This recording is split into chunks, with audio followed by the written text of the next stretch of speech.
about the Historical Society tonight. It's hard to believe the last time I was here was pre-pandemic. COVID-19 was just starting to make headlines when I was here last. We had no idea what was in store for us when I was here last.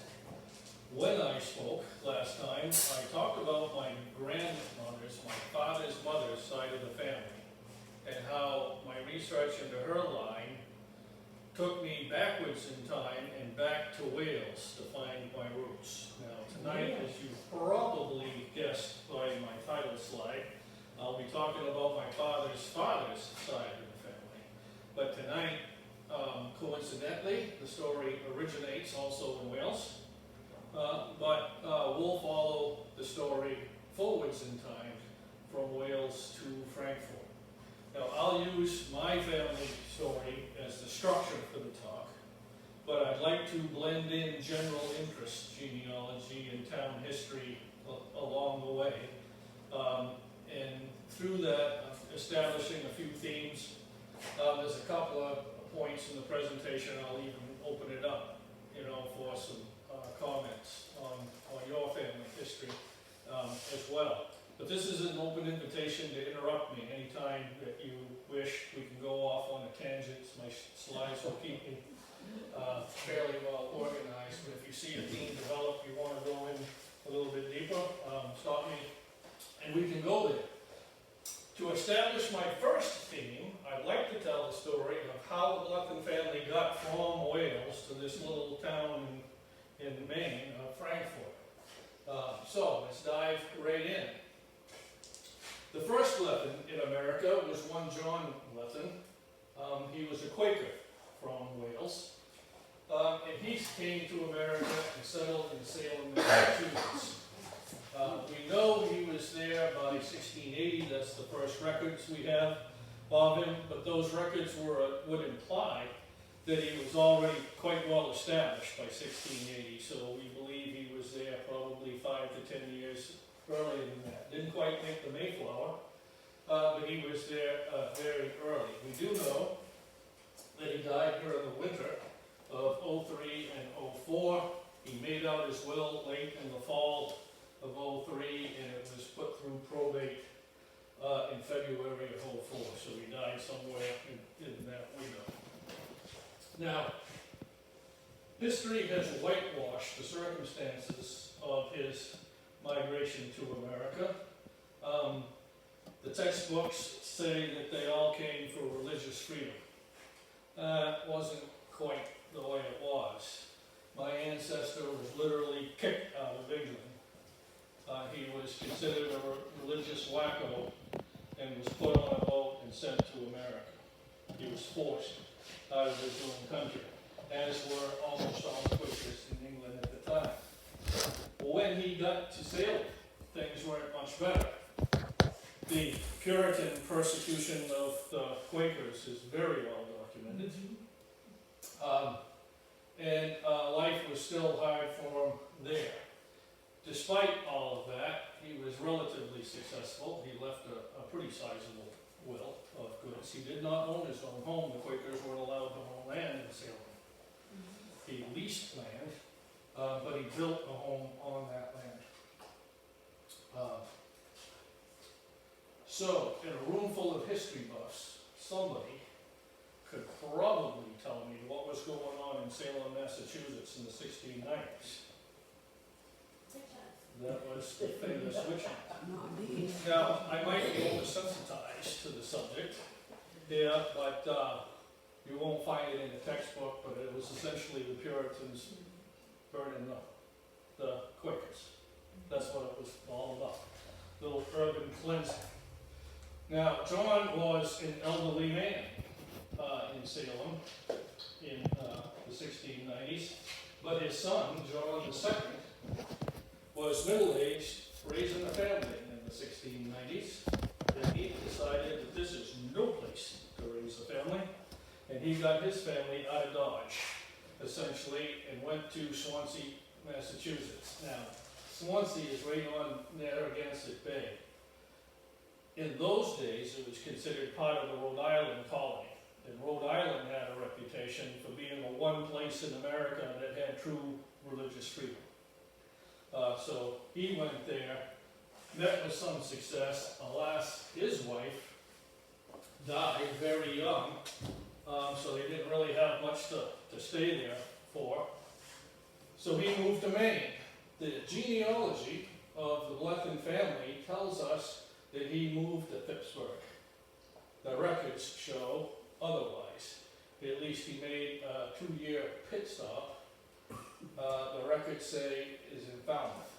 Now, Falmouth was just like Frankfort, was once much bigger, broke up into little pieces much later. But that place where the records say is Falmouth is actually the Stroudwater neighborhood in Portland today. As a weird coincidence, when my daughter needed her tonsils out at age 14, she was referred to a surgeon. Never met the man before. The first coincidence was it was Dr. Knowles. Most of you will know my mother's maiden name was Knowles. Right? We go to see the doctor, and the doctor's office is built on the site of John Blethen's Tidewater powered sawmill on the Stroudwater crossing. Right? On the very site. So that was a bit of a coincidence. He did actually get there, but by the time he got to Phippsburg, his son, John III, if you're keeping up, was of age and raised his family there.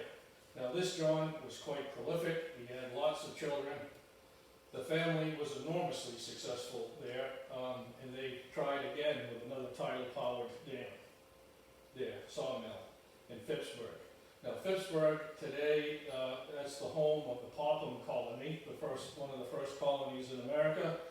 So they have one of the most active historical societies going. They have very good documentation of the Blethen family there.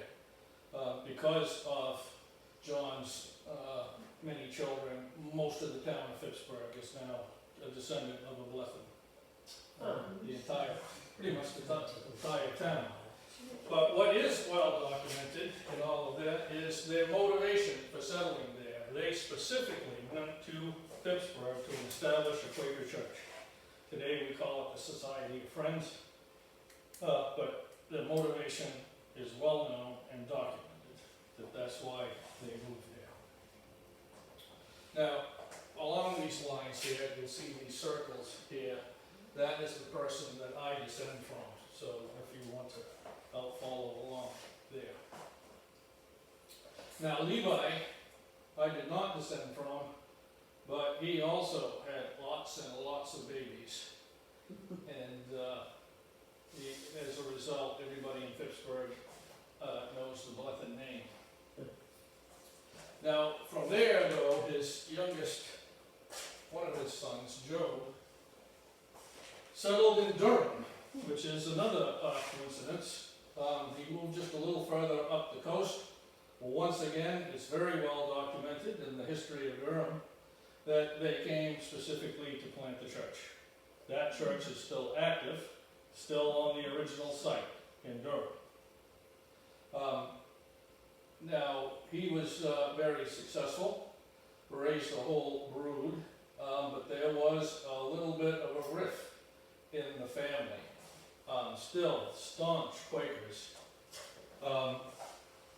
Joseph and Isaiah followed in their father's footsteps. Joanna, John, Elizabeth, a second John, the first John died very young. John, Mary, and Wealthy all married Baptists, and the family split. They didn't even speak to each other anymore. Gone. Right? All the Baptists moved across the river to Lisbon, which is another strange coincidence. I didn't know that. I raised my family in Lisbon. I had no idea when I bought my home in Lisbon what a stronghold the Blethen family had back in the day. I found that after I looked. I should have known something was up. The very first house Roxanne and I looked at was on Blethen Street. Well, we didn't buy that one. Right? And, but I did take a photo. I can remember taking a picture. It was the corner of Davis and Blethen Street. And now, in Lisbon, today, the Blethen name is very well known. The high school was built on the Blethen farm. The Extra Mart was started in Sadie Blethen's farmhouse until it burnt, and they rebuilt a new one. And one of the oldest buildings in town is the Blethen Wagon Wheel Factory. That's a private residence now, but the porch still has little wagon wheel finials from the 1700s there on the porch. Waitstill Blethen built all of the houses on Blethen Street. He was one of the world's first spec builders. Built a house and hoped to sell it. Everybody thought he was nuts. But Lisbon, like Phippsburg, if you were born in Lisbon from any time from the 60s back, there's a lot of out-of-towners like me now, but if you were from Lisbon prior to the 60s, you had Blethen blood in you. You had to. Everybody in the town did. But Isaiah and his brother Joseph, inching ever closer to Frankfurt, moved to Thorndike. Specifically, once again, to plant a church. Quakers, true and true. Now, when they get to Thorndike, though, they pretty much helped settle the town. If you go to the Thorndike records, both Isaiah and his brother Joseph celebrated founding fathers. And during their centennial, they published the town history, and both Joseph and Isaiah got very good treatment in that. They were somebody in that town. My ancestor, Isaiah, was the quiet, reserved, religious wacko, and his brother Joseph was the outspoken townie that was in everybody's business. You could tell if you read between the lines. This is, though, the first place I actually know where Blethens are buried. There is a Blethen family cemetery on Blethen Lane in Thorndike. This is where this extended family is. The cemetery is a bit odd in that the Quaker tradition, you could not have a headstone with your name on it. That was the sin of vanity. So all the graves are just marked with a simple sandstone with no letter on it. You can count them, but you don't know which one is which. Many years later, some descendant bought a Sears and Roebuck cast grave marker. You could buy them out of the Sears and catalog. Sometime during the 60s, my ancestors' marker was stolen off that cast. Right? It was like a pyramid shape, 4 sides.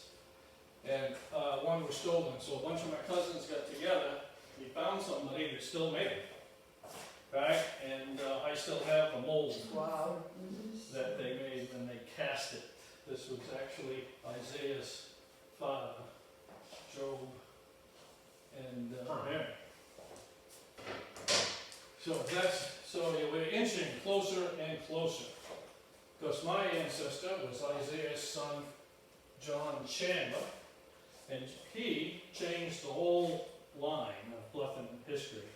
Things went to hell in a handbasket when we get to John, which gives me a nice jumping off point to bring to you. If you haven't figured out already, the first 5 generations in America, all of the migrations and all of the motivations for life had something to do with the church. That is not strange. That is not unique to my family history. That is your family history. Anybody here in the 1600s or the 1700s, the church was their life. The church was also their circle of friends.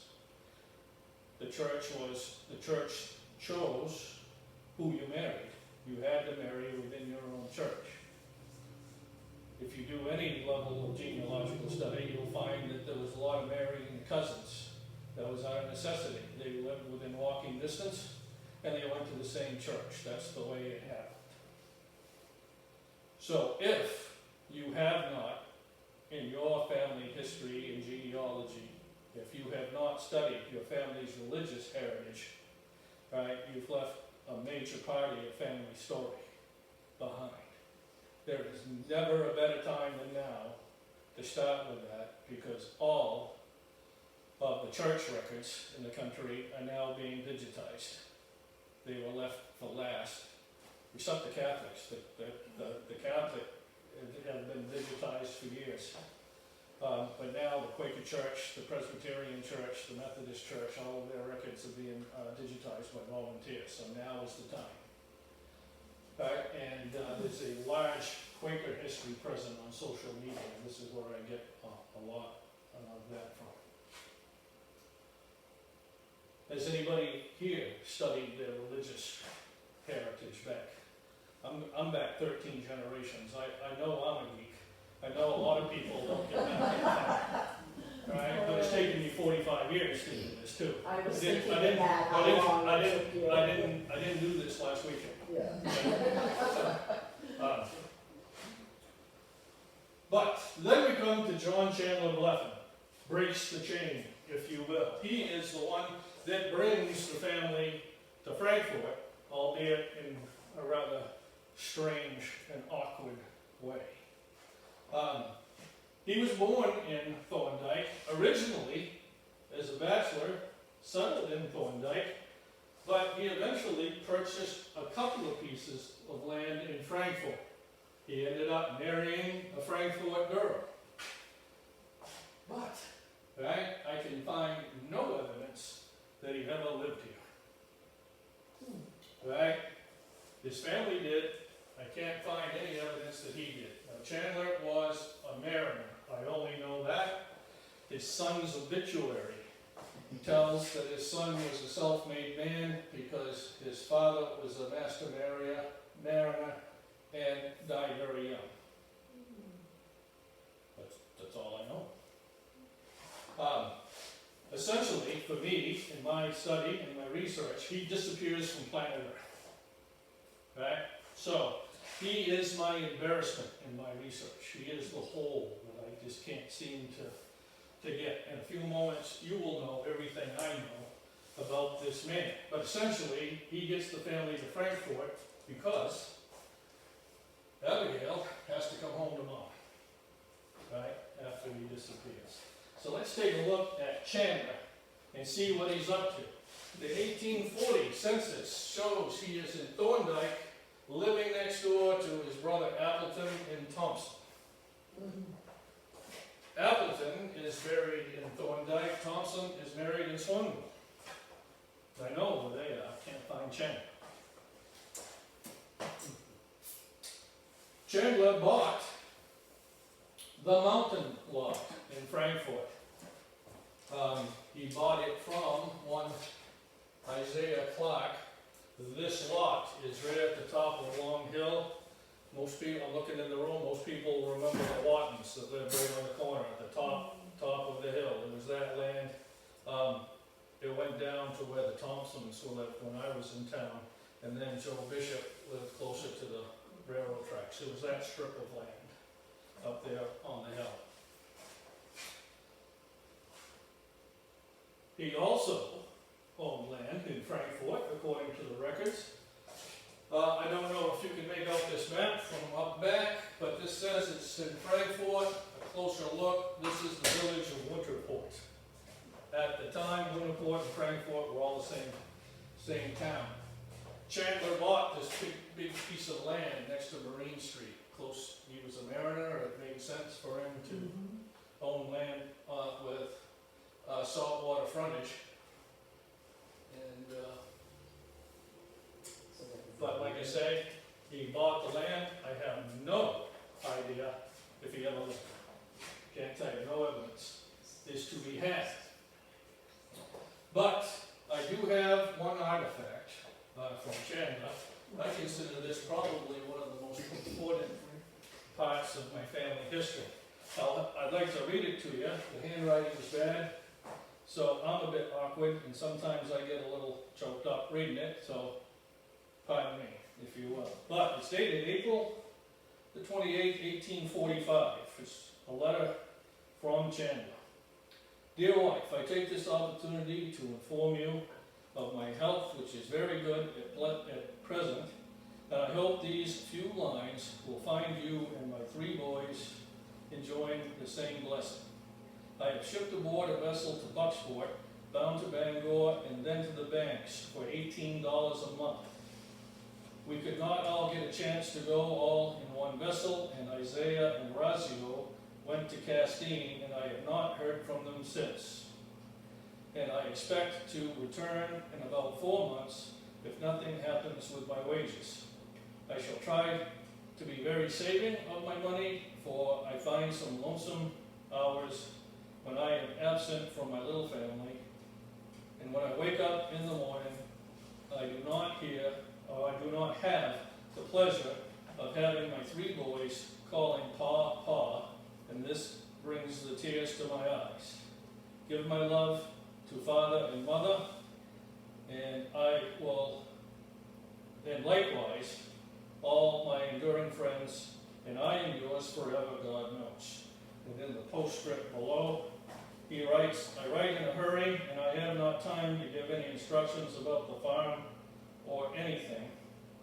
If you must do what you see fit with everything. Chandler. And it's addressed to Unity Station, the closest post office to Thornton. The family folklore is Chandler never came home. That was it. That was when he disappeared. That's why that letter was saved to begin with. Where did you put that? Later on in the presentation, you'll find that part of the family split and went to Rockland. I met one of a very distant relative, Dot Dowling, and she had it. And when I expressed interest in it, she gave it to me. Wow. Rather clandestinely, because other people wanted it.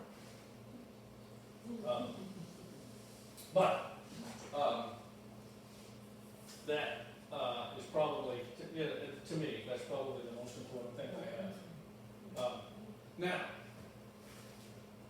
Now that we've brought a tear to your eye, let's talk about Chandler some more. He disappears off the planet. Come on in. Right?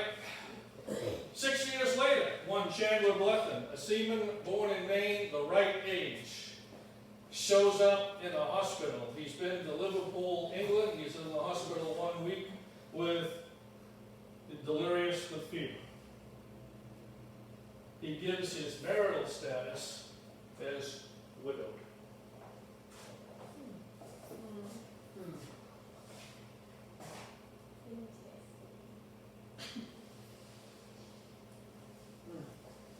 30 years later, John C. Blethen shows up in San Francisco, a wealthy shipper, having just sailed the Pacific back and forth to China, smuggling porcelain and opium back and forth from China to San Francisco. He's now a wealthy man. He says he's from Virginia. All Virginia records are digitized now. You can go online and figure it out. There was never a John C. Blethen and John or Chandler Blethen ever in Virginia, I can assure you. That was not true. So, he was lost at sea. He abandoned his family and started over. No DNA has showed up. I'm a member of the DNA bank. They don't show up. He had progeny and they don't show up. You now know as much about John Chandler Blethen as I do. If you would like to go home and research that for me now, you can. But I have spent 45 years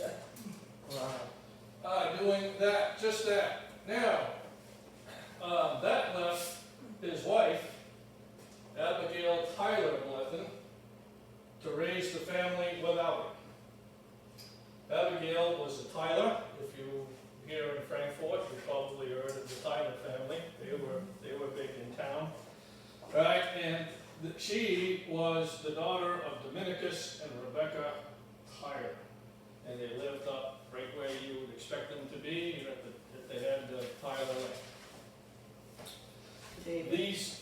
stones, yeah, Would that be where the cemetery is? yes, Would that be the Tylers that's buried there? yes.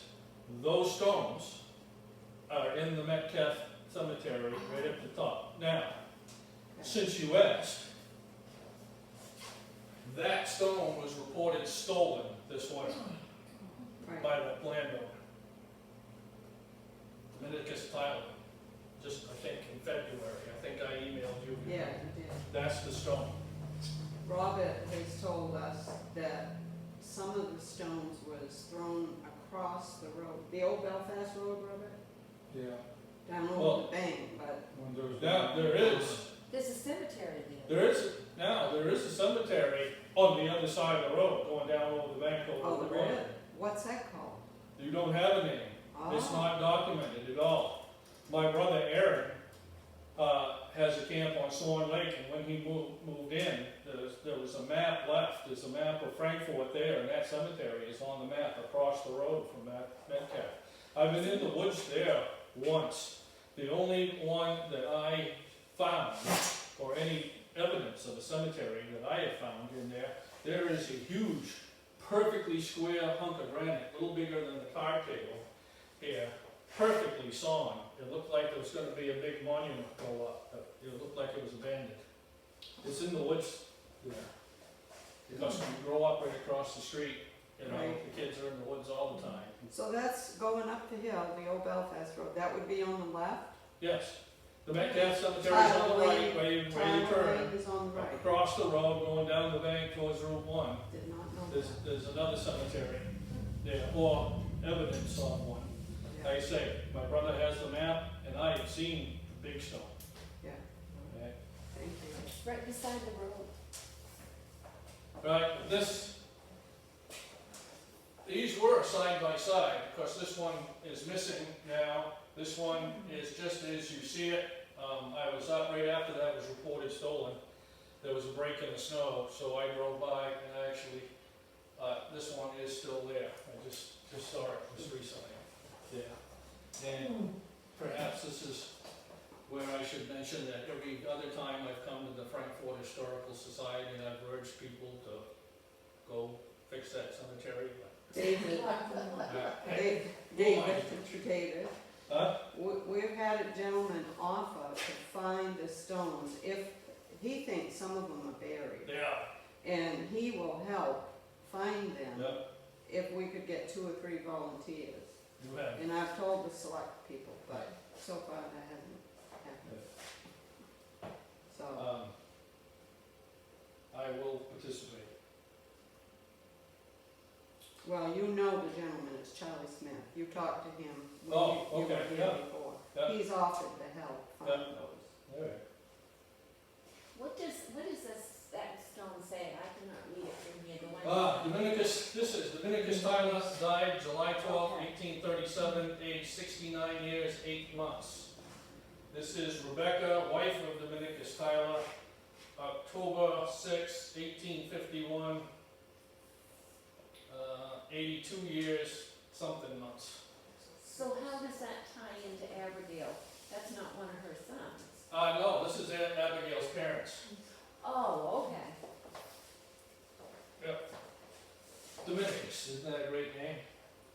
His grandfather was Theophilus. I thought that was a good one, too. Now, it's 1850, Frankfort census has Abigail coming back home to Frankfort. She is living with her brother Royal Tyler. And another brother, John Tyler. They have a domestic staff, and Abigail and her 3 boys, Washington, John, and Joseph, age 8, 7, and 6, there with them, up on the hill. The land that Chandler bought up on the hill, Royal lived next door. So I think his place was like in the blueberry grounds up there now. Also, living next door was Joseph Pendleton. That name will probably ring a bell. The When I was a kid here in town, the Pendletons had the big farmhouse on the top of the hill. Right. Right? So that was in their family back then. Now, 10 years later, the 1860 census has Abigail, the head of household, in her own home. Up there on the corner, up like where the Wattons were, I think. Right? And now, 10 years later, George, John, and Joseph are 18, 17, and 16. Oddly enough, for this day and age, all three of them were still in school. That was unheard of at that age. I don't know what the source of income, but they were all spoiled, rotten brats. Right? They did not have to work further. The Tylers had some money. Now, the 1870 census has my great-great-grandfather, George, as head of the household. He is now married. His mother, Abigail, now 63, is living with him, and my great-grandfather has been born. He is now 1 year old. All up there at the top of the hill. This is the Blethen home. Can you go back for a second? Yeah. So, the first one, does that say Eva? Yes. Okay, and beside Her that, name, actually, you'll see in this, I spelled her name about 4 different ways. Every piece of the document I have. I believe her Christian name was Evelyn, but she always went by Eva. And I do know her middle name was Melinda, so it's Eva B. so, and what does that say beside her name? Does that say? No occupation. Oh, Eva was keeping house. Keeping house, okay, I didn't know what that was. Yeah. And, yeah, that was the occupation. Right. This is the house that they lived in. Near as I can tell, this is what we would recognize where the Lawton house was, right on the corner. Perhaps just a little bit downhill. I wonder if it's the same house with just the L gone, just the main house. Yeah, I don't know. Okay? We could figure it out if you wanted to spend a month in Belfast going through all the deeds. Anybody that would like to take that on, fine. Okay? But I have been there, I have a few deeds there probably left to show you. But Abigail lived a nice life. This is her stone. She's buried in Westwall Cemetery, right under the oak tree, so it's always covered with lichen. I've cleaned that stone a dozen times, and the lichen comes right back because it's under that oak tree. She is not the biggest stone there, but she is the most ornate. There was money in the Tyler family. Don't know where it went, but it was there, definitely. Okay, But so that, yeah. I was just there the other day, so. Did you put the flowers, I did. the little ones I there? did. So, wait, the front row? When you go down over the hill? Yeah, you're halfway down the hill. Only halfway, okay, Yeah. because I went all the way down to Nanny's. Nanny's, you walked right, if you went down the center, I walked right by it. you could have reached out and slapped it. She never remarried, right? No, Abigail never. Well, that, the tree house now, which is on the other corner from Barbara Watten's, or Perkins. Yeah. Isn't that still called the Tyler Farm? I mean, it's I don't Tyler know. Lane, but Yeah, the treats. on the opposite corner Yeah, there, the That's- treats was that's- there for yeah, a long treat, time, that- yeah. yes. I think that's still Um, called the Tyler Farm. Yes, when Sophie Treat lived there, they found some silverware, fancy grilled silver, Yeah. with a big ornate T on each piece for the Tylers. I have one of the spoons, Oh, well, right, from the that home. parlor in the library, a lot of that came from the Tyler Farm. Yeah. The chest of drawers and the Yeah. couch and all of Yeah. that came from up there, so I don't know And, Okay. and I got a little bit of Frankfurt in me, can you tell? Even the people I work with, they know I'm from Frankfurt because of my accent. They say, I know, you didn't come from here. But that leaves us with the next generation. I descend from George Washington. What I'd like to do is I'd like to explore the life of John and Joseph first before we get to my ancestor. John Blethen married a Durgan. She was an out-of-towner. Now, John lived back and forth from Frankfurt and Rockland. He would go, whoever got a granite contract that month, he'd go back and forth. He owned a house here in Frankfurt, owned a house in Rockland, and he moved back and forth like the wind. Eventually, though, he would move permanently to Rockland. That house is still in the Blethen family, his great-great-grandchildren in the house now. The name is not Blethen, though, because they had a whole string of daughters. But he was born in Frankfurt, and by age 30, he was a very successful man in the granite industry, which is going to be a common theme for a couple of generations here. He was a superintendent for the Bodwell Granite Company. He started cutting granite here in Frankfurt, but eventually the Bodwells took very good care of him. He was the superintendent of 3 quarries at Mid-Coast. The Clark Island quarry in particular is important to my family.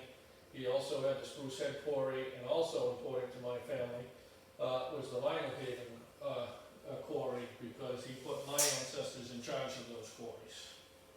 Nepotism like you wouldn't believe it. Okay, so, but he was a Rockland man. Where did he live in Frankfurt? Do you know where the house was? Yeah, it's just one house down from the one I just showed you. He's right up the top of the hill.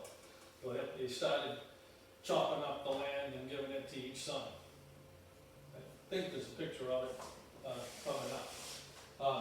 He actually, when he moved to Rockland, he sold it to his brother. So I think when we start talking about his brother, you'll see that house. He had one child, George Hurst.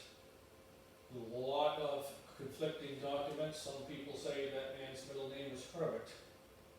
The records say it was Hurst. But the history of St. George, Maine, the home of that Clark Island quarry, is very kind to John Blethen.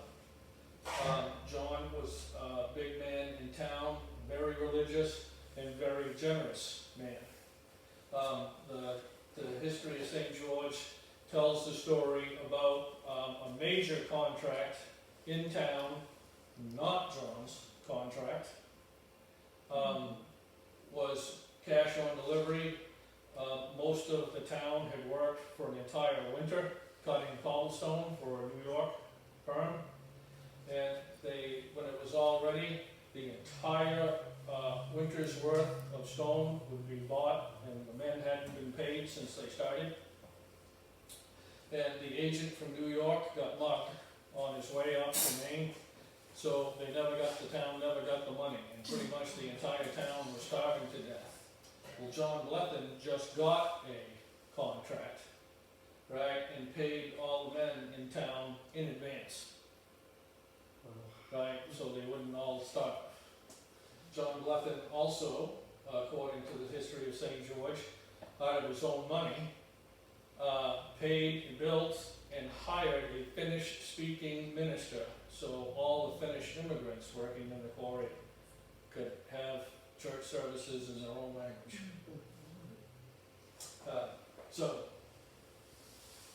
born in Frankfurt, but made his mark certainly in the Rockland, St. George, Palmerston area. This is Clark Island today. It is now a park. Lots of walking trails and everything like this. This is the causeway. This is the mainland. This is the causeway out to the island. For a mere $400 a night, you can stay at that bed and breakfast there if you choose to. Yeah. But it's a small quarry. Looks like a quarry, big hole in the ground, now filled with water. But that is what made my great-grandfather Noah's career. That's how he started out, right there.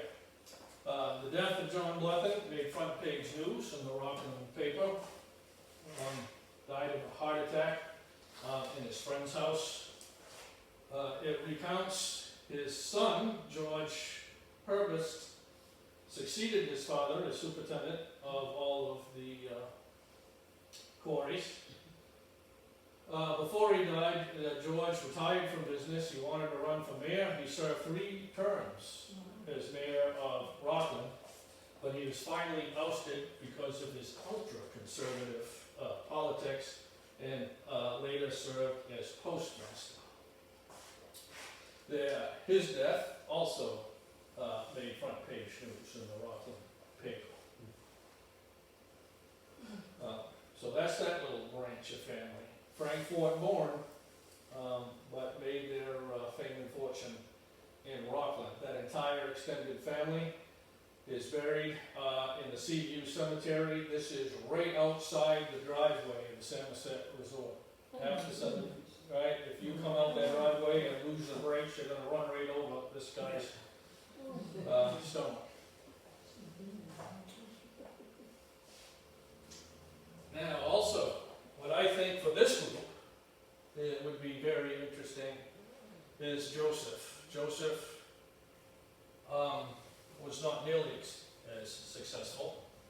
Nothing to brag about there, but he left us a paper trail, if you will, for you Frankfort Historical Society people. Joseph married right here in Frankfort. His reputation, what's been handed down to me as folklore, is except for a very brief time, only a few weeks in the Navy, he never left Frankfort his entire life. He was a homebody. He lived right across the street from here. He married Catherine with a K because of his infliction, shall we speak, or his handicap. She abandoned the marriage, moved with her sister, and in Massachusetts. He would file for divorce eventually on the grounds of desertion, and remarry Catherine with a C from somebody right down the road, but by then Prospect had separated, so she was technically, I guess, from Prospect. No children by either marriage. He made a living how he could. His reputation was he's a very good carpenter, but he had a breathing disability. He was real slow, so he didn't make a lot of money. He was slow. But he built the house that I grew up in across the street.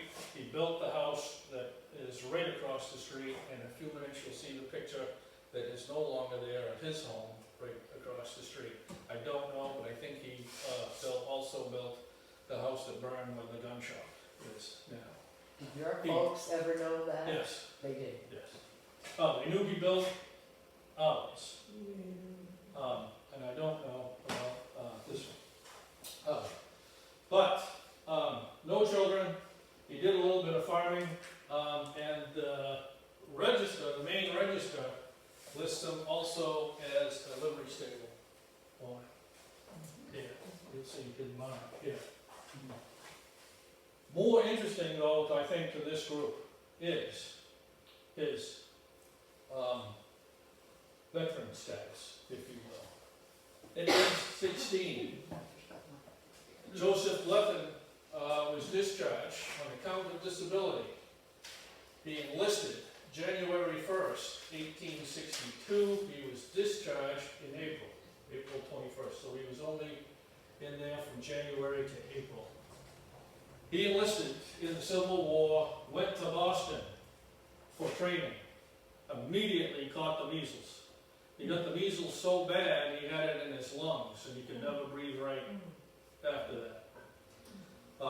So it left him with a disability. Does that say he was only 16? He is 16 years old when he enlists.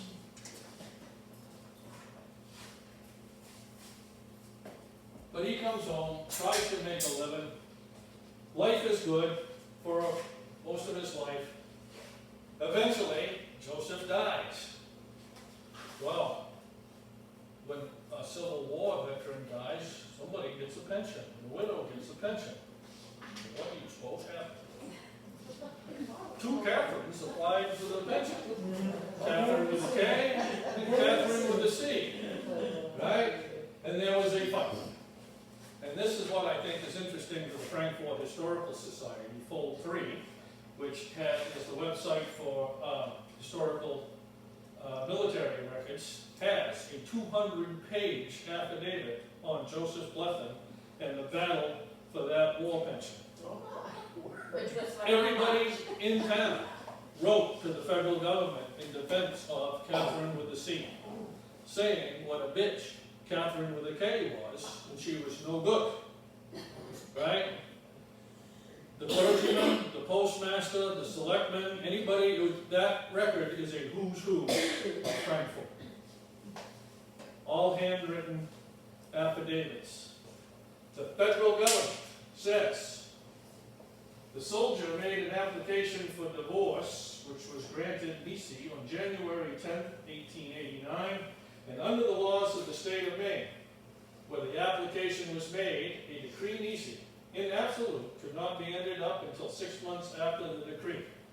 The soldier married again, July 7th, 1899, 3 days before the expiration of the 6 months. The woman that abandoned the marriage 40 years earlier got the pension. How much was the pension for? I think it was $16 a month, Yeah. something like that. Right, but there are 200 pages of that. All 200 pages have been put on the Historical Society's computer, and it's on the disc that I'll leave for the library. So he was a veteran. He was a veteran. I just- 4 weeks, 4 months in the Navy. He's a veteran. He's still a veteran. One more comment. Sorry, 2 more, I guess. Coming right up. But his death made the papers, but certainly not the front page. All right, here's one interesting. Catherine with a C, but misspelled as Catherine with a K. Died here in town. And I'll read this to you only because we're in this building. But it says the funeral of Mrs. Catherine Blethen, widow of Joseph Blethen, who passed away at her home here after an illness of several weeks, was held in the Congregational Church. Sunday afternoon, February 26th, the Reverend David Jack officiating. Interment was at West Hill Cemetery. The Honorable Albert Pierce has returned from a 10 days business trip to New York City. The concert and food fair held in the KFP Hall Monday evening, February 25th, for the benefit of the Congregational Church, was a success, socially and financially. The hall was prettily decorated with evergreens and flowers, and the music program, under the direction of Miss N.S. Blethen, was enjoyed by all. Joseph Curtis of Red Beach and Herbert Littlefield of Springfield, Mass. were in town recently to attend the funeral of Mrs. Blethen. And it goes on, and down here it tells us that George Washington Blethen has returned from Rockland and has been a guest of relatives for several days, presumably to attend the funeral. So, that says she was buried on West Hill. Was it Wiswall Cemetery or the West Cemetery? Wishbone. We got a picture of. This is Joe Blethen's house. This was directly across the street on the other side of the brook, closer to the railroad tracks. That house burned when I was a little kid. I can remember the house just barely. I can remember when it burned because that was a big deal. This is a picture of Joe Blethen over here. This is one of his wives, and this was a man named Everett Sanborn, who would become prominent in my family's history. If you don't recognize his house, it's the one right outside the window, right across the street. tell is missing. When I was a little kid, this barn was standing. I don't remember it. My mother tore it down. My mother loved to tell the story of how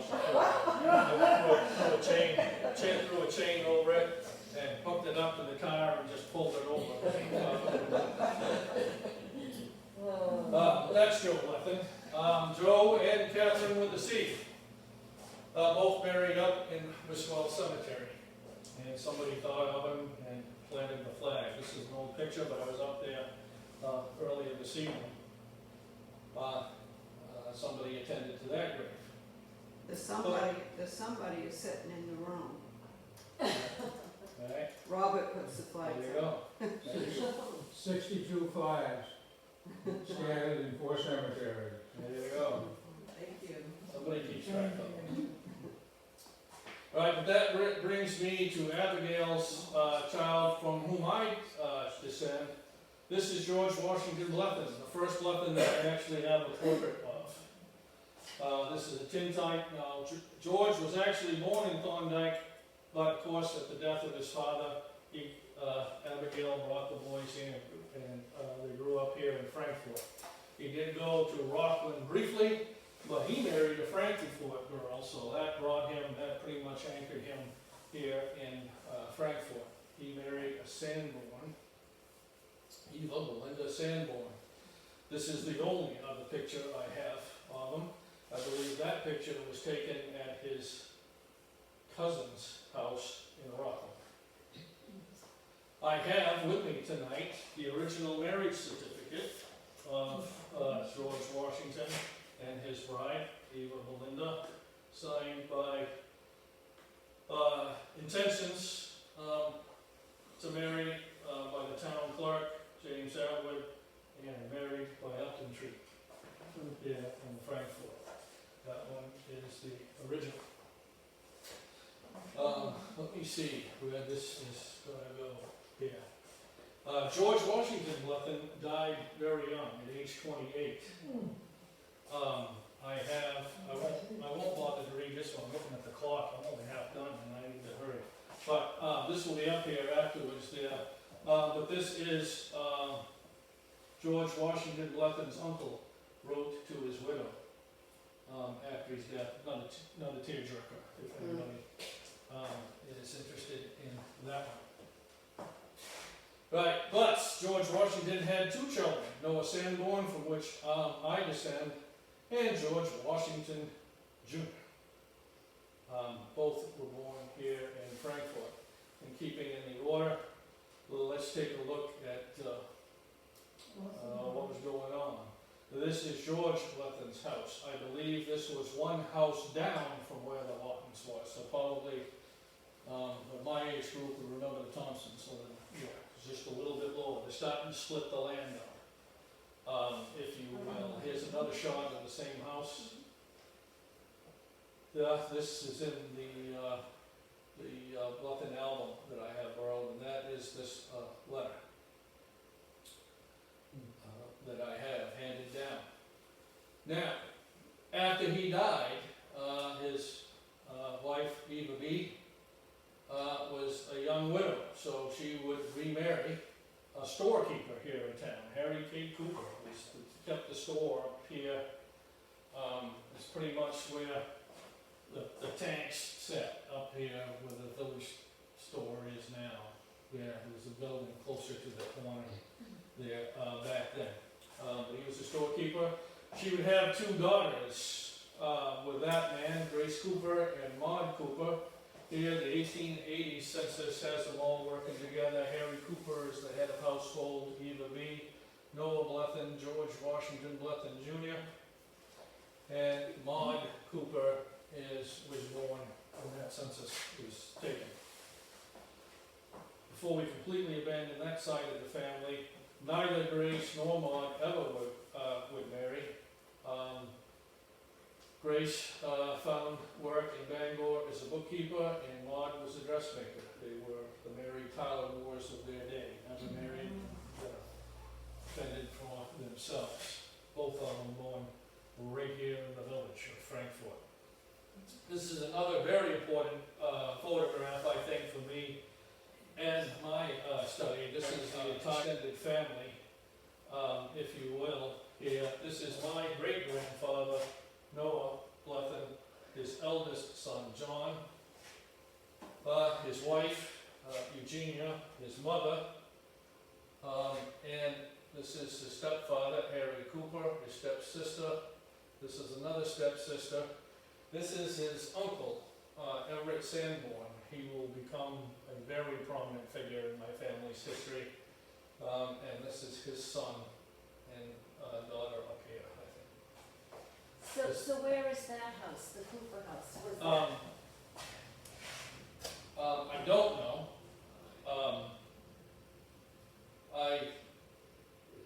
I do not, it was here in the village somewhere, okay, so, but I don't know exactly where.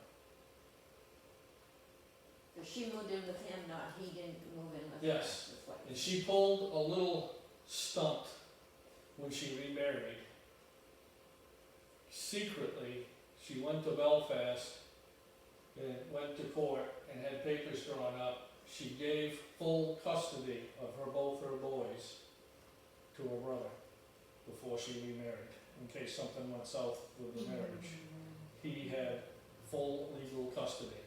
They did remain with her, because they were like 14, 15 at the time. Right, but on paper, the brother had custody, and brother took care of them, right, in their careers. He was prominent enough so we can go off on a little bit of tangent. There is Everett Sanborn and his family, and I think you can tell that family doesn't go to bed hungry. This is in the village of Frankfort, Maine, poor little town, right? And they had it. His death, Everett's, made big news in the paper as well. One of the biggest funerals this town ever saw. That entire family is buried in Oak Hill Cemetery in Bangor. This is a picture from the Blethen family album. That family gravesite was photographed in 1899 by my great-grandfather, and I have the camera that picture was taken. Right, there it is today, a more modern view. This is Eva and George Washington Blethen. Backwards, this is George, this is Eva. This is her second husband, Harry K. Cooper. This is her parents. Right, just out of view is her grandfather, the daughter. Yeah, and, okay. But as for the children here, keeping up, I descend from Noah, but brother George will go first. He was born here, then raised here, but he followed his Uncle John to Rockland. His Uncle John instilled him as the foreman of the Vinyl Haven and the Clark Island Quarry. So he grew right into a job, but he married a girl from down there, so eventually he would move and everything would go to Rockland. Right, but he grew up here, he didn't go to Rockland until he was in his 20s. The 1900 census shows George Washington Blethen Jr. living with his cousin, George Herbst, and 3 daughters. Mary, Helena, 4, his wife, Mary, 3 daughters, Helena, Gladys, and Dora, Thea, I guess it is. But that is who I got the letter from, was the daughter. She was still living in her home there in Rockland.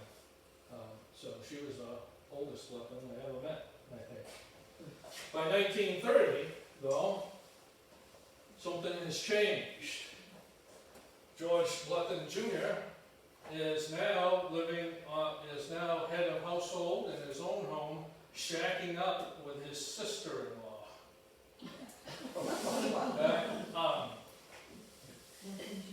Coincidentally, he is living next door to his nephew, John, and Minnie, and their 3 children on Long Avenue.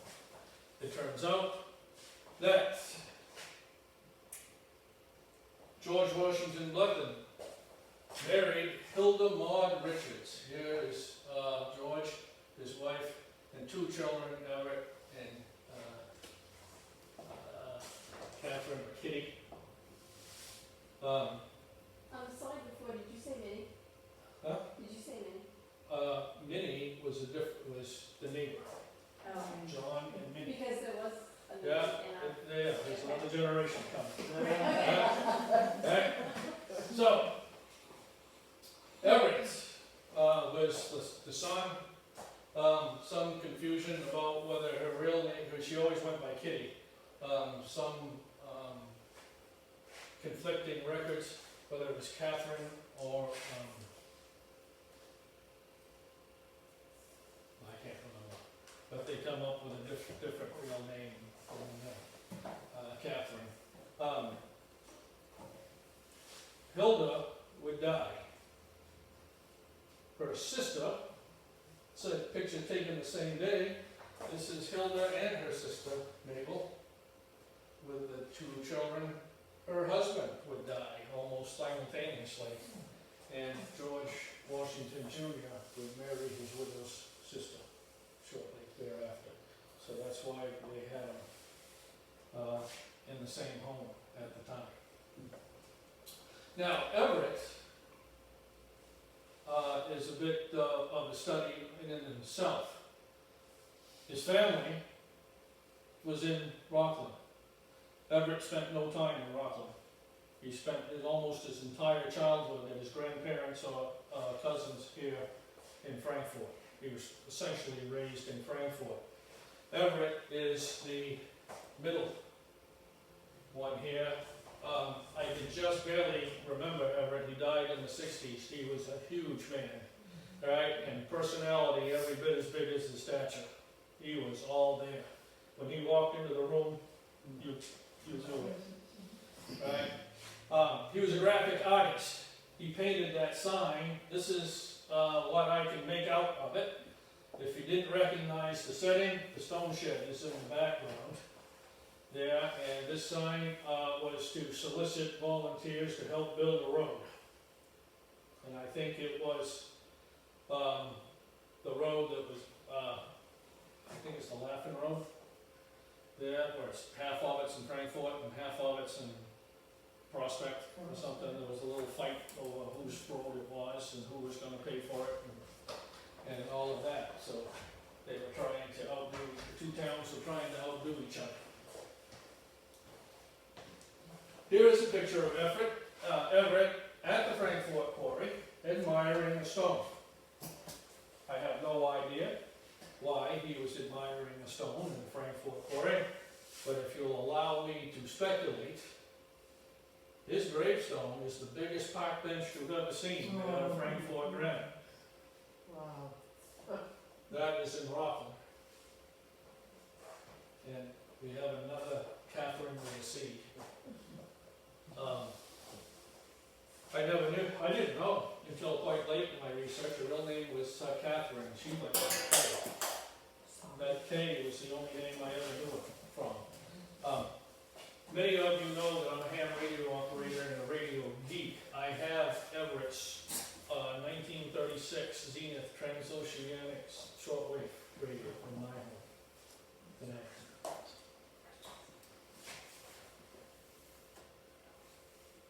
But coming back closer to my side of the family is Noah.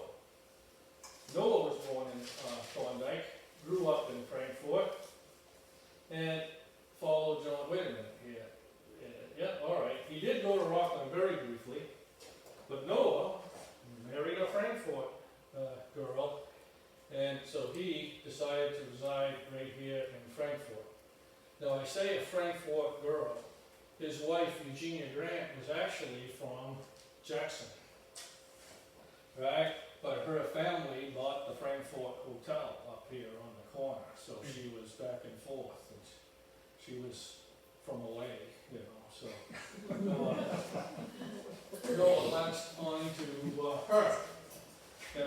Noah is my favorite ancestor to talk about.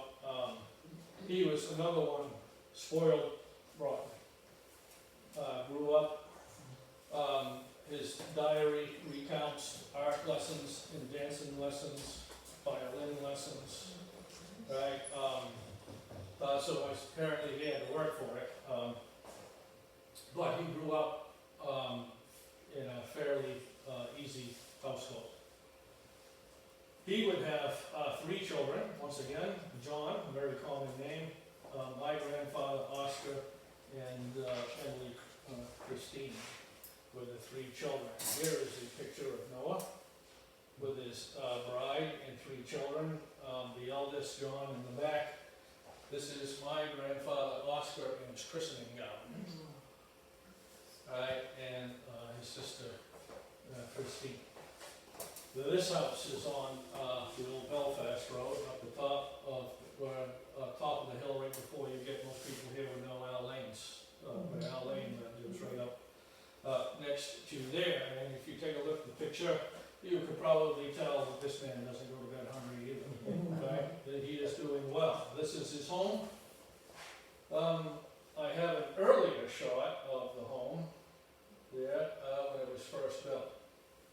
Up there, that burned when I was a kid as well. That's not there anymore. I have a number of pictures in the albums of the interior of his home. It's absolutely stunning. I would just love to rebuild that home in that style, but I didn't make as much money as his. Interesting for this group, I think, Noah bought the land from the Quigleys. This is the deed. Yeah, somewhere on here. Oh, this page, this shows where the parcel of land is. The next bottom of that sheet, they bought it from Patrick Quigley. Yeah, from this town. Here. Probably Noah's most tangible legacy is the bridge that you guys drive by every day. His plaque, the plaque in the middle here, you can just barely see right there, there's his name and 2 other people's. He was the draftsman for the project, and of course he was the foreman for the quarry. He did all the granite work on both sides. He was in charge of that. So before you started doing this checking, did you know that? Yes. You did. Yeah, growing up across the street with the plaque in the middle of the bridge, right? That was pretty hard to miss that one.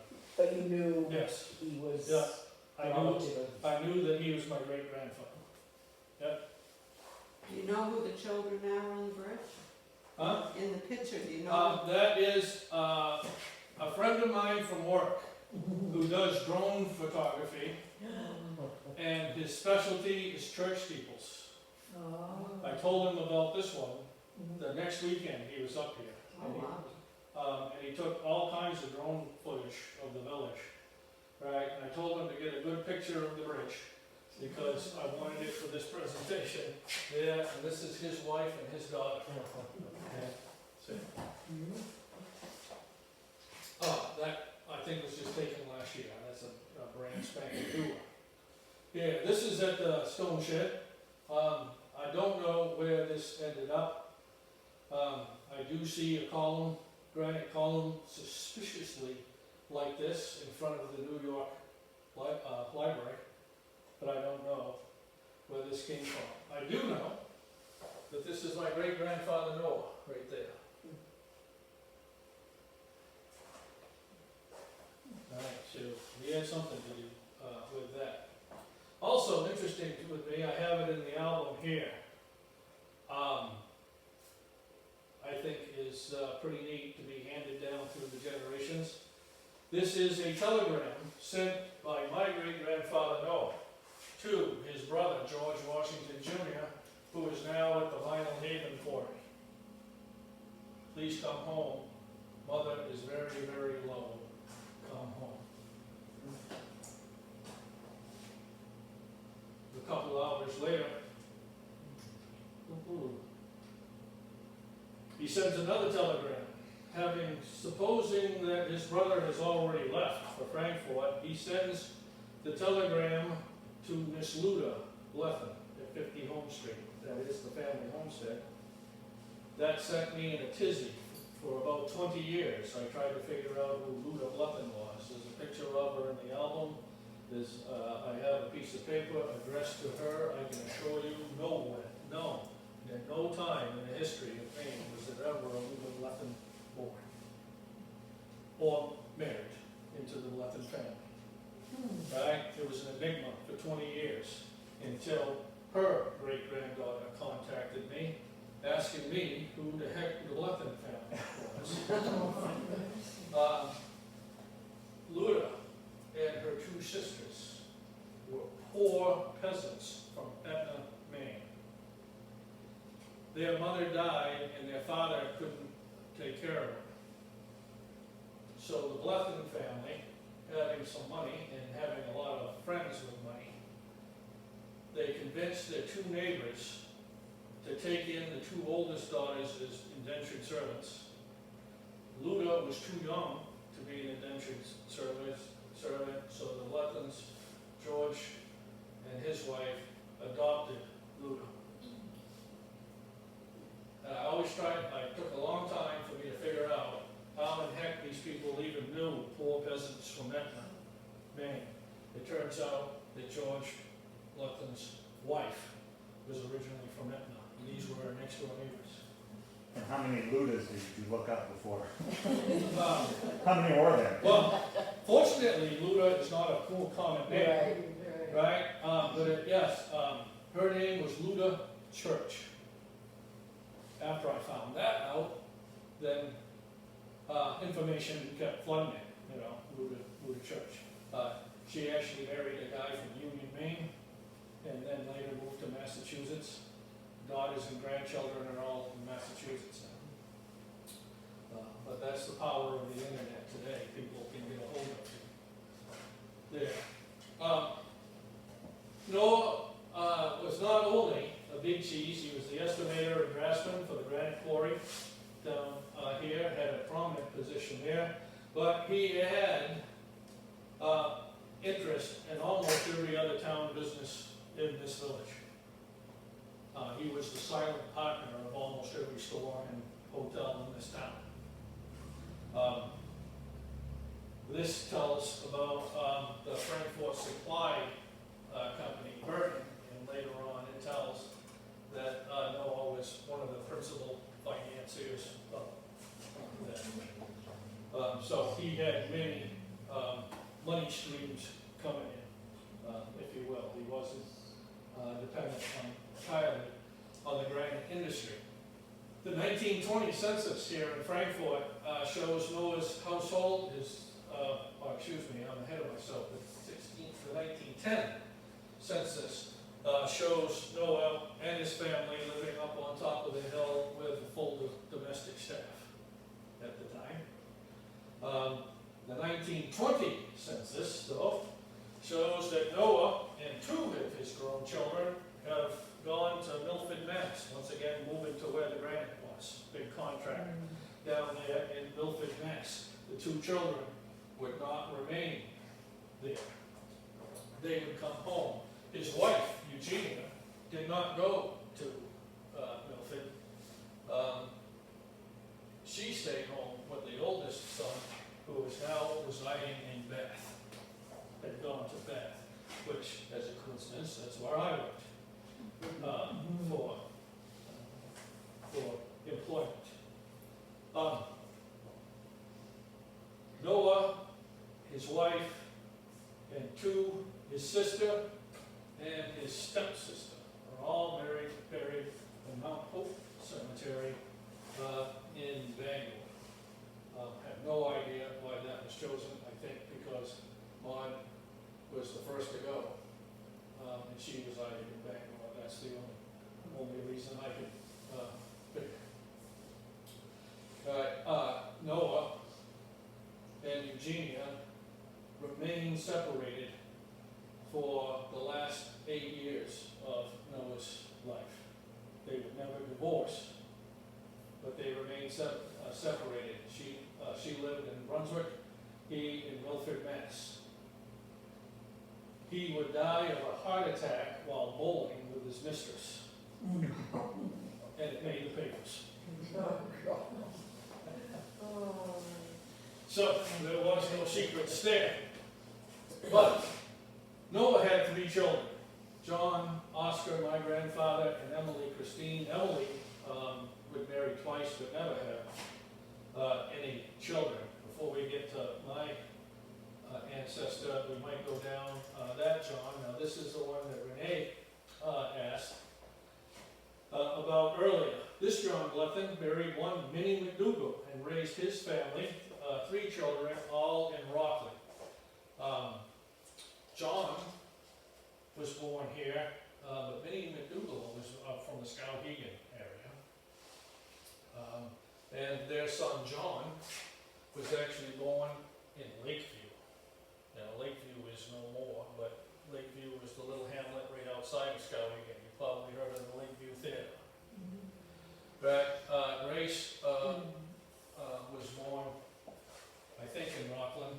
Jacqueline is the only one that was born in Frankfort. Here's another veteran for you. Jacqueline served in World War II. She was a nurse and very well decorated. Her enlistment papers will say she was in Rockland. As an 18-year-old, she was in Rockland. She was born in Frankfort. I have her obituary here, and it says which branch of service that she was in. So she was a McDougal? So, yeah, she was in World War II. I knew Jacqueline quite well. I used to visit her in Rockland quite often. She was very adamant. She never married, and she always said that during the war she saw men at their worst and would never marry. Oh, really? But John Blethen met with a strange demise. John's death made the paper. In a big storm, his bulkhead door for his cellar flew open, and he went outside to latch it down. He never came back. They went looking for him. His death certificate officially says heart attack, but everybody suspects the cellar door had something to do with it. Yeah, but he didn't survive. The families remained, though, in that home for many, many years. But my grandfather, closer to home, Oscar Blethen, you'll notice that his middle name is Erskine. The library has a picture on the wall of Dr. Erskine. My grandmother was so much in love with Dr. Erskine, she made, my grandmother, it was so, and her great-grandmother, was so enamored. Dr. Erskine delivered him, and she named him after him. He was a handsome brute, okay? So, I can see that. But my grandfather, Oscar, and most people from this town would certainly remember my grandmother, Virginia.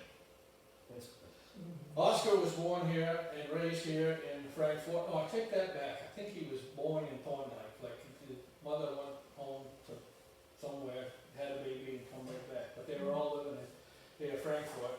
I mentioned that he did go down to Massachusetts very briefly, but he returned here to marry my grandmother. They were born in married in the Methodist Church in Searsport. Both Noah and Oscar were Methodists. You might remember Noah's wife was Congregationalist. Yeah, there was always a rift. Once again, religion is all tied up. As a coincidence, he too would go to Bath, like I did, to find work during the Depression. The 1930 census shows he and the family is down there. My father was born while the family was there in Bath during the Depression. He was born in 1930. His regular day job was managing a grocery store. The building still stands. It's now the Bath Brewery.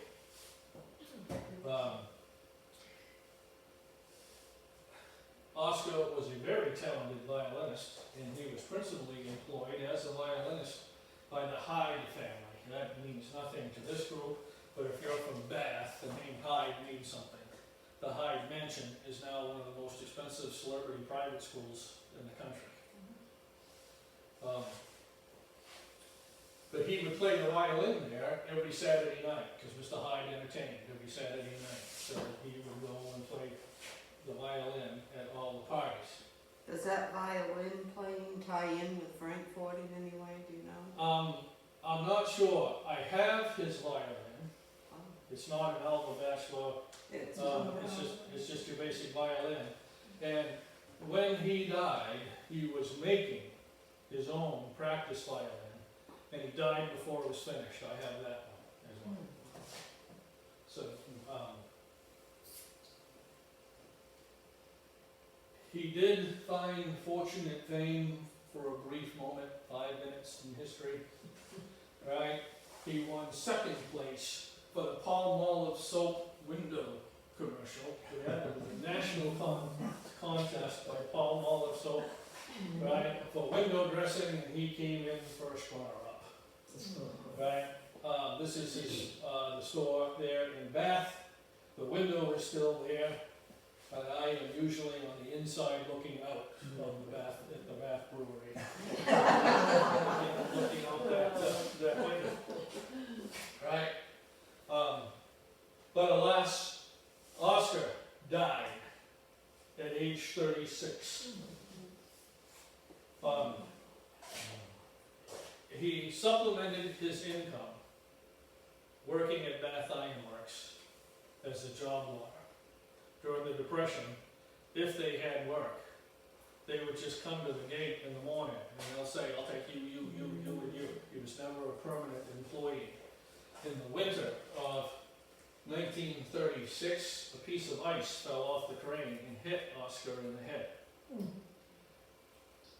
Didn't seem to hurt him much, but coincidentally, 4 months later,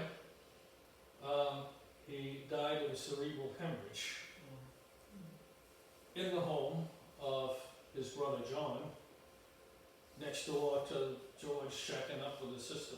Right, so it all comes back to haunt me again. Right, of course, during the Depression, Oscar's working 3 jobs to try to make ends meet. Mr. Hyde paid for the funeral and paid to have Oscar transported and the family moved back to Frankfurt.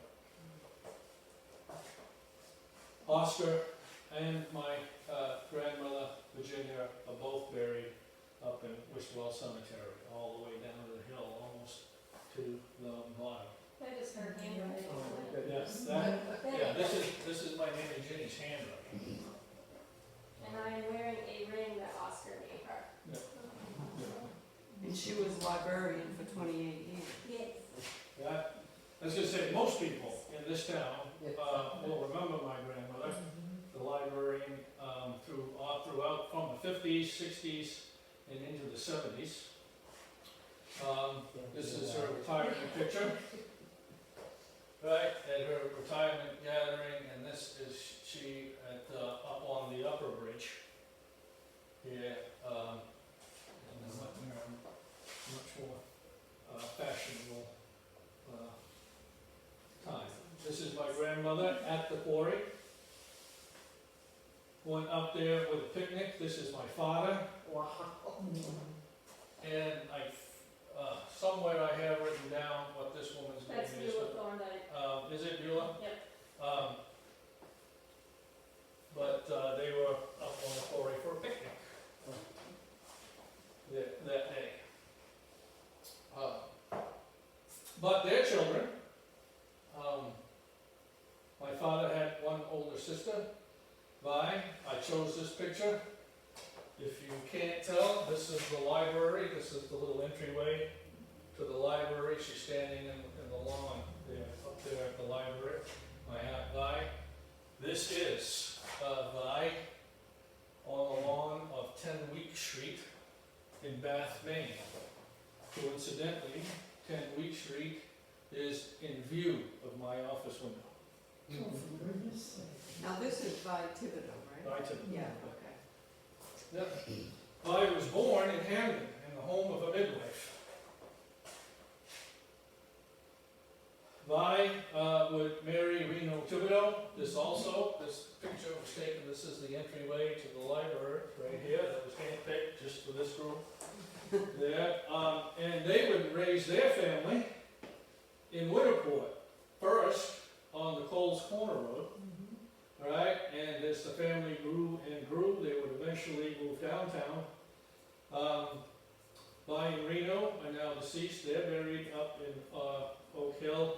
All of their children survived, and all are here locally. When Vi and Reno retired, they came back to Frankfort. They moved into what most people would recognize as Guy McFarland's old home, and their son Noel, the youngest, still occupies the home. Cliff is the closest Didn't one. Vi grow up though at one time where Gary Huzzy's house is? Yes. You're stealing my thunder. Oh, It's coming. Alright, I'm looking at the time, I'm almost done. You can tell I'm getting closer and closer, can't you? Alright, my father married Carolyn Knowles from Winterport. My father, of course, went to Winterport High School. He married his best friend's sister. And he kept up the family tradition of robbing the cradle. But I chose this picture. I think this is just the epitome of cool. Right? This picture is from the 50s, and I think it speaks a lot of what it was like to be young in the 50s. I think it's the perfect picture to represent the 50s. A perfect picture to represent the 60s is coming up. But here is my father's graduation. And Bonnie, do you recognize the picture? My father is standing on Gary Huzzy's lawn. And the Wilburn's house is here, and the Huzzy house is right there. and that's where she was living at And the that time. is where my grandmother raised the children after Oscar died. She was married for 13 years. She was widowed for 13 years. She would not remarry until the children were grown. Shortly after my father's 18th birthday, she remarried Hugh Rainey. She raised those children alone during the Depression. So, my father was drafted into the service. He was a Korean-era veteran, but saw no hostile action. He spent his entire term of duty in Fairbanks, Alaska, freezing his butt off. He fought, and he named his tank Carolyn. And as soon as he got out, he married my mother. This was her engagement picture. This is the one that was put into the picture. My father, early in life, was engaged in town politics. He was a selectman here in town, an overseer of the poor. He was the Boy Scout leader. Most people of my generation will remember my father as a square dance caller here in town for the Swinging Saints Church Youth Group. Right, here is my father and mother at their square dance graduation, receiving their square dance diplomas. And here is my father in his square dance garb, and this is my sister Renee, and my father practicing his square dance calling. Yeah. Renee is representing our family here. This is in the living room of the house right across the street. I'm going to ask you guys for help with this picture. The projector leaches it out. Right, there might be a brown in this picture. Where she's sitting. Right, this is Mariella Reed. This is Marsha Williams. This is Debbie Clark. This is Andrea Moore. This is Anna Mae Gilmore. Right, I believe this picture was at square dance graduation, when my father gave them an square dance diploma. I don't know that, I'm looking for help. You're the right age, Bobby, you in there? Yeah, I was up there. Yeah. Taking noise. Yeah. I went to school there, went square dancing then. Yeah. Yeah. I think that was the event. I'd say by the looks of the petticoats and everything, that was, right, right, were you there? Yeah, so. I hope you recognize this shot. This is the view, in case you don't, if you're from out of town, that's the view out this window. But it was taken right about the time I was born, right about 1961, 59, 60, 61. And there, these are the elm trees that lined the entire street. I can remember the day they came to cut them down, the Dutch elm disease. Right, in my day, there was a white picket fence going across there, and you'll notice this place shoveled in the snow here. There were cement steps that went down to the street. Way back then. There, this is my bedroom window right up here. That's where David and Carolyn raised their family.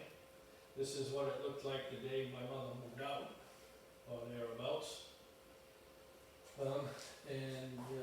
She felt was quite fond of this urn. And she put flowers in every year. We had to take it in. That thing weighed 1,000 pounds. I dreaded moving that every year. But if the former picture was the epitome of the 50s, here is one that the family representing the 60s. Nice shirt. Right, absolutely. Right, well, I'll tell you what, Paisley, I was cool. Okay. Right, but in the next picture, which is, so 70s, shows the family progress, but alas, in the 80s, the entire family had moved out of town. My brother would marry a Searsport girl, probably a result of the school administrative districts. I glanced over a picture of my father. He was on the committee to form the school administrative districts here in Maine. That was the newspaper clipping. I just kind of went over that one, didn't I? My sister Renee would marry a man from Brooks and settle there. I was the only one in the family that married a Frankfort girl. She, the granddaughter of a St. George quarryman who moved to Frankfort to work. Some people in the room will remember Hugo Kangas, Ada's husband. He came from the St. George, Clark Island quarry. Which when you said Finnish, Yeah, I see right. his family was Right, Finnish. and absolutely. He was a Finn. His parents were. He was a first generation American. Both of Hugo's parents were born in Finland and Finnish speaking. And they attended the Finnish church in St. George. My parents are both buried in Oak Hill Cemetery. Because Lawrence and Charlene aren't here tonight, I'll go there. Lawrence and Charlene were very generous in that they gave my parents that plot when my father died unexpectedly. Charlene originally married my mother's brother and had one child, Paul, was Victor Knoll's son. He died very young and she remarried Lawrence. So my mother, just outside view from my mother's grave is her brother, Victor. And on the other side of my father is one brother of mine that died as an infant, Henry. So they're all together because of the generosity of Charlene Presswich.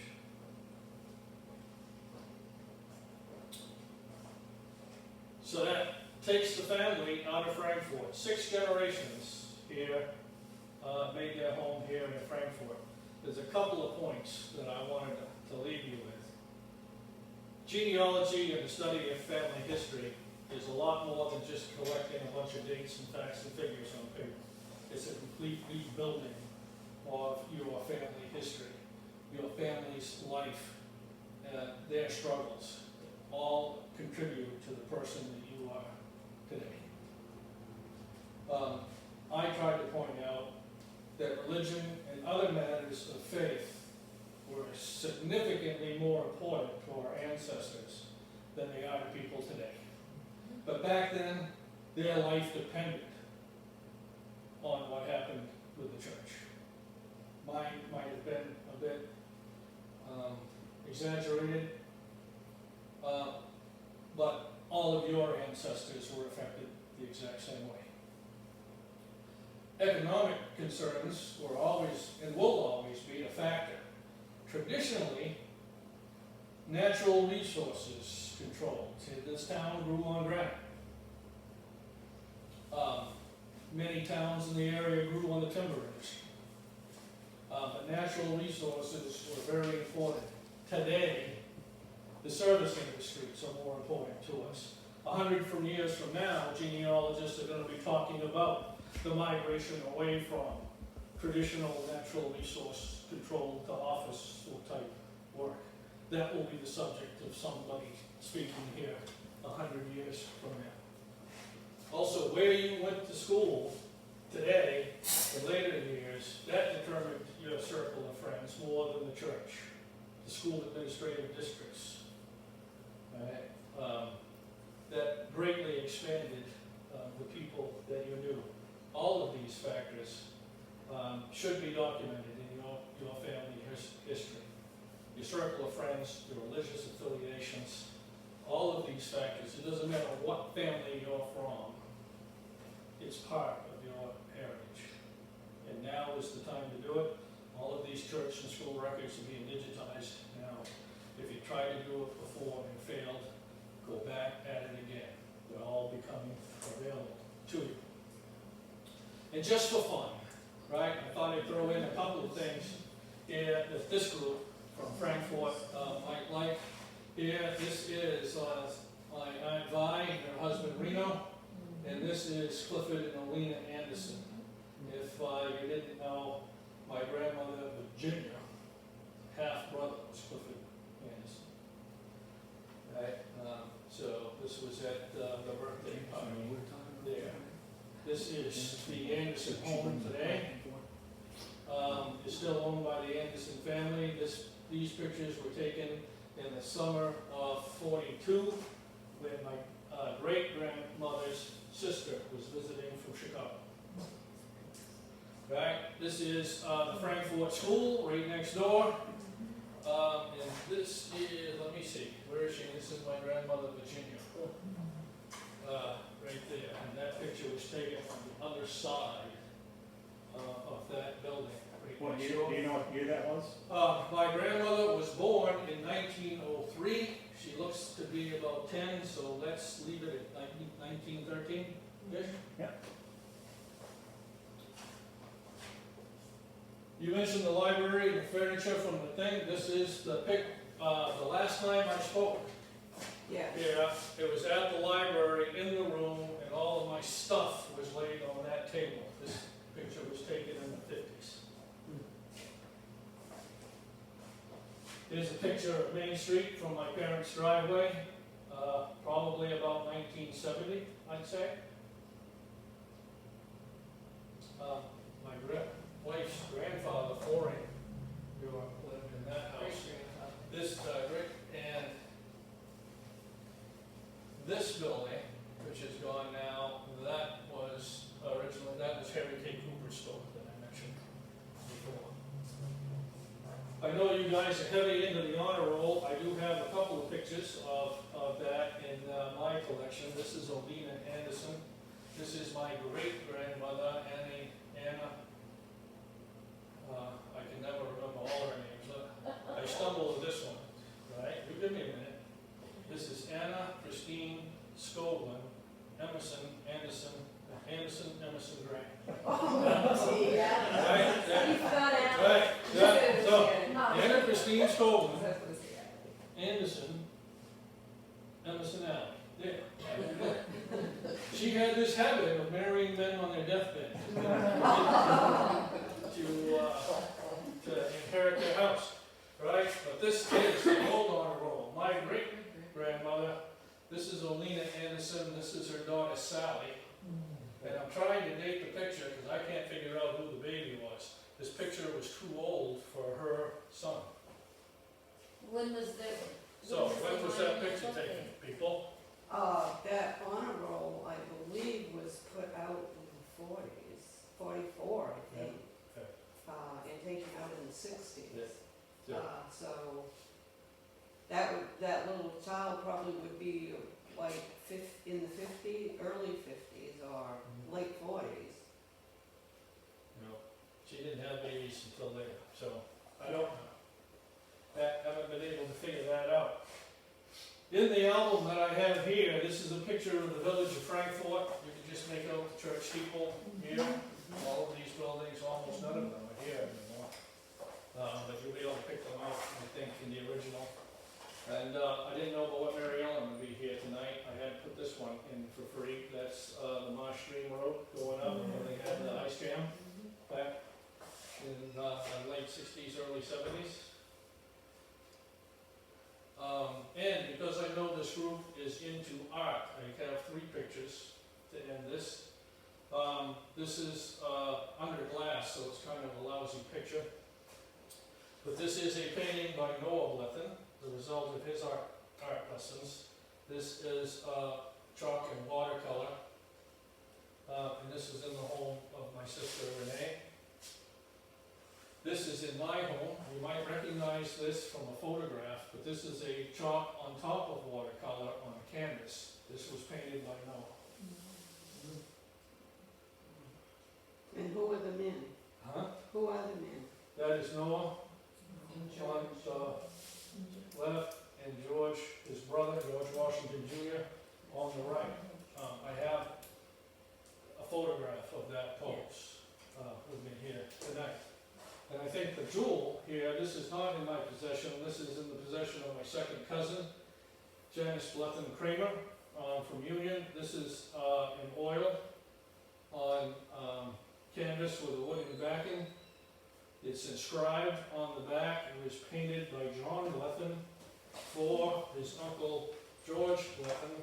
This is grandfather Everett Sanborn and George Washington Blethen returning from a fox hunt. You can see the rifle and the fox, and this is the Everett Sanborn's home in Prospect. I don't know for sure. I believe that house is where Hayward and Ruth Haley, right around that neighborhood, somewhere. Another coincidence, I was just gonna say about Janice. Noah or John. Was it her son or grandson that went to school with Meg? Oh, yes. Grandfather went to school. Or it was a boy, I can't, Tim. Never mind. yep, I'm lost with that. And that is it for me. I've run out of Blethens to talk about. So your father did some nice artwork. Yes, I think, because my father's father died when he was 6. So we grew up without a father. So he looked to the past. As an adult, he took up the violin, like his father and grandfather. As an adult, he earned a certificate in drafting. He never did it for a living, but he did some freelance work for commission. And That was your dad? Yeah. yes, I think he lived vicariously through the stories of his father and grandfather.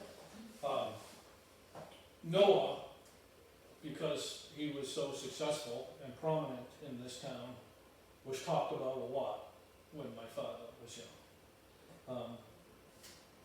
His father didn't have enough time to make much of the ruckus here in town, but Noah was a big man, and my father grew up hearing about it.